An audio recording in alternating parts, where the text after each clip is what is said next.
ये कहानी एक सीरियल किलर की है जिसका बचपन बिल्कुल अच्छा नहीं था। उसकी वजह से उसकी मेंटल हेल्थ खराब हो चुकी है और वो एक के बाद एक मर्डर कर रहा है। फिल्म की शुरुआत में हमें एक आदमी दिखाया जाता है जिसका नाम फ्रैंकलिन है। होटल में बैठकर वो एक लड़की को देख रहा होता है जो कि वेट्रेस है। वो लड़की उस आदमी के पास आकर बताती है कि मैंने पहले भी आपको यहाँ कई बार देखा है, मेरा नाम कैथी है।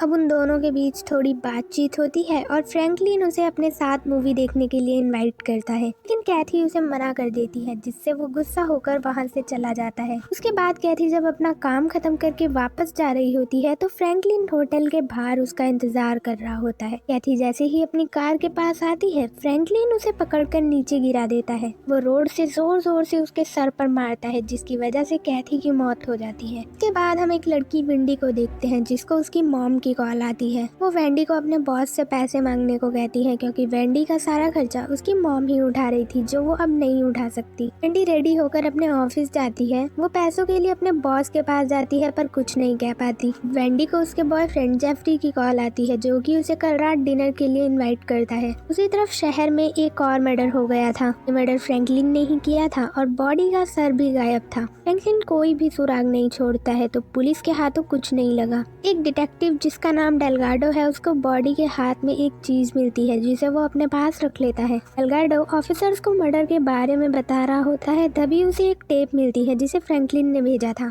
प्ले करने पर उसमें एक लेडी के मर्डर की वॉइस रिकॉर्डिंग थी। रिकॉर्डिंग में फ्रैंकलिन अपना असली नाम ग्रिफिन बताता है और साथ ही डेलगाडो को चैलेंज भी करता है। के बाद डेलगाडो कैप्टन के पास जाकर बताता है कि कातिल का कोई भी सुराग नहीं मिला। इस पर कैप्टन भड़क जाता है और जल्द से जल्द उसे पकड़ने का ऑर्डर देता है। अब हम वेंडी को देखते हैं जिसको एक नेकलेस काफी पसंद आता है तो वो उसे खरीद लेती है। इधर फीमेल डिटेक्टिव ग्रिफिन के बारे में सारी इन्फॉर्मेशन कलेक्ट कर लेती है और डेलगाडो को बताती है। वो बताती है कि ग्रिफिन एक एजुकेटेड, स्टाइलिश और सेंसिटिव आदमी है, का कोई दोस्त नहीं है और वो हेड्स को जादू टोने के लिए इकट्ठा कर रहा होगा, फिर वो ब्रेन्स को खाता होगा नॉलेज के लिए। इसके बाद ग्रिफिन गाड़ी चलाते हुए कुछ बच्चों को खेलता हुआ देखता है। इसे देखकर वो अपना बचपन याद करता है जब उसके दोस्त उसे काफी परेशान किया करते थे। अब हम वेंडी को देखते हैं जो जेफरी के साथ डिनर पर गई थी। जेफरी उसके नेकलेस की काफी तारीफ करता है। डिनर खत्म करके वेंडी अपने घर पहुंचती है। वो टीवी ऑन करती है और उसमें वही मर्डर की न्यूज आ रही होती है। वेंडी एप्पल काटने लगती है पर उसे वहाँ किसी के होने का एहसास होता है तो वो उस चाकू को अपने पास ही रख लेती है। वो उठकर भागने लगती है लेकिन इतने में ग्रिफिन आकर उसे पकड़ लेता है और एक तार से उसके गले को काटने की कोशिश करता है और वेंडी उस चाकू की मदद से ग्रिफिन को स्टैब करके वहाँ से भाग जाती है। इसके बाद पुलिस वहाँ पहुँचती है जहाँ वेंडी की पड़ोसन का बड़ी बेरहमी से मर्डर हो गया था। इसे ग्रिफिन ने वेंडी के घर जाते वक्त मारा था और उसका गला काट कर रख लिया था।